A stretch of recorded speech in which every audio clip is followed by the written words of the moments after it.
Haleluya, salam kemenangan iman dan salam jumpa kembali dengan saya dengan program menyapa kita dengan renungan firman Tuhan.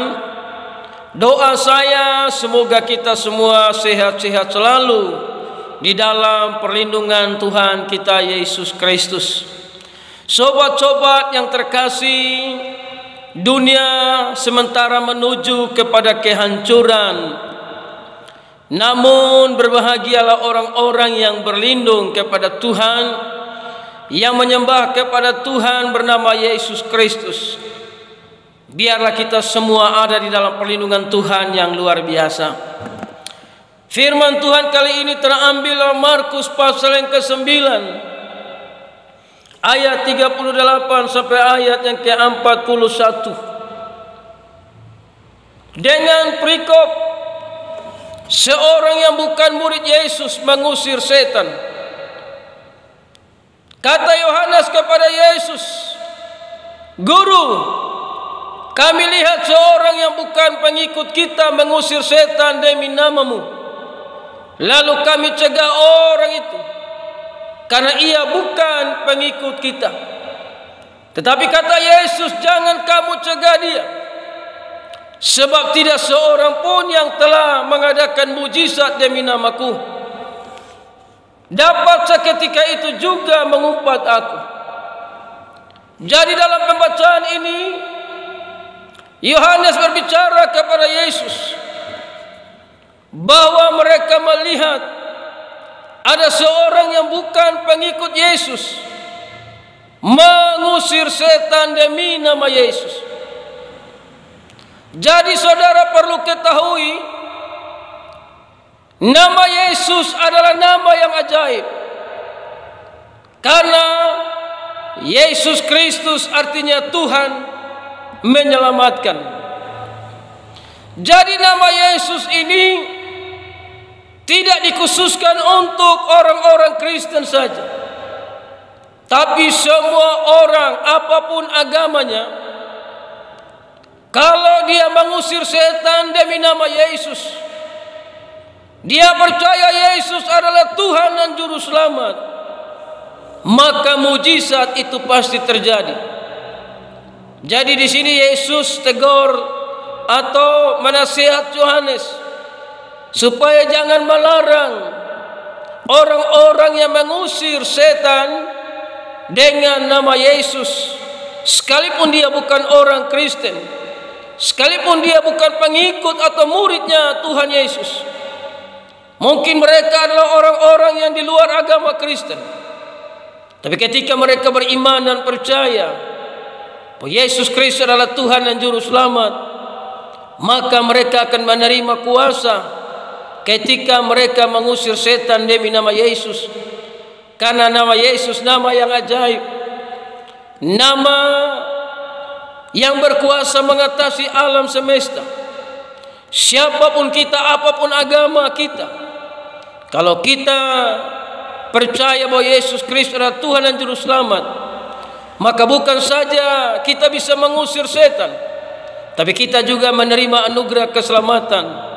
Karena nama Yesus nama yang ajaib, nama yang menyelamatkan setiap orang yang datang dan percaya kepadanya.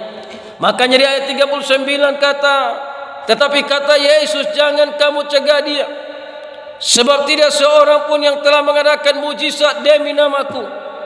Mujizat hanya terjadi di dalam nama Yesus. Setan-setan hanya takluk di dalam nama Yesus. Setan-setan hanya bisa dikalahkan oleh nama Yesus. Karena Yesus Kristus adalah Tuhan yang mengatasi alam semesta. Jadi Tuhan bilang jangan mencegah siapapun yang mengusir setan demi nama Yesus. Karena di ayat yang ke-40, barang siapa tidak melawan kita, ia ada di pihak kita. Jadi saudara, siapa yang tidak melawan kita, dia ada di pihak kita. Saudara yang terkasih di dalam Tuhan Yesus, Matius 12 ayat 30, "Siapa tidak bersama Aku, ia melawan Aku. Dan siapa tidak mengumpulkan bersama Aku, ia mencerai-beraikan. Siapa tidak bersama Aku, ia melawan Aku. apapun agamanya, kalau dia tidak melawan Yesus, maka dia bersama dengan Yesus. Karena Yesus datang bukan untuk agama Kristen. Kristen artinya pengikut Yesus.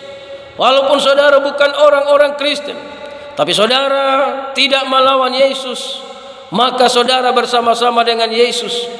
Orang yang melawan Yesus sama dengan dia melawan Allah. Karena Allah di dalam Yesus, Yesus di dalam Allah. Mereka adalah satu pribadi yang kekal, pribadi yang ajaib, pribadi yang maha kuasa. Dia bernama Yesus Kristus Tuhan.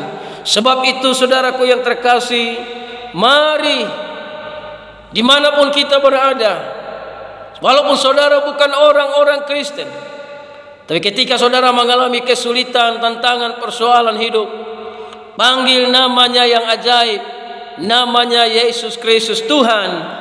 Makanya saudara di ayat 40 dari Markus 9, barang siapa tidak melawan kita, ia ada di pihak kita. Sayangnya banyak kelompok-kelompok gereja saling menyerang karena masalah doktrin. Padahal kita sama-sama percaya bahwa Yesus Kristus adalah Tuhan. Sebab itu mari kita tidak boleh membangun kebenaran kita sendiri, tapi marilah kita berdiri di atas kebenaran firman Yesus Kristus yang sudah Dia nyatakan di dalam kehidupan saudara dan saya, untuk mengasihi Yesus Kristus dengan segenap hati dan jiwa kita, dan menikmati anugerah keselamatan yang sudah Dia nyatakan di dalam kehidupan saudara dan saya. Makanya di ayat 41, aku berkata kepadamu, sesungguhnya barang siapa memberi kamu minum secangkir air oleh karena kamu adalah pengikut Kristus, ia tidak akan kehilangan upah.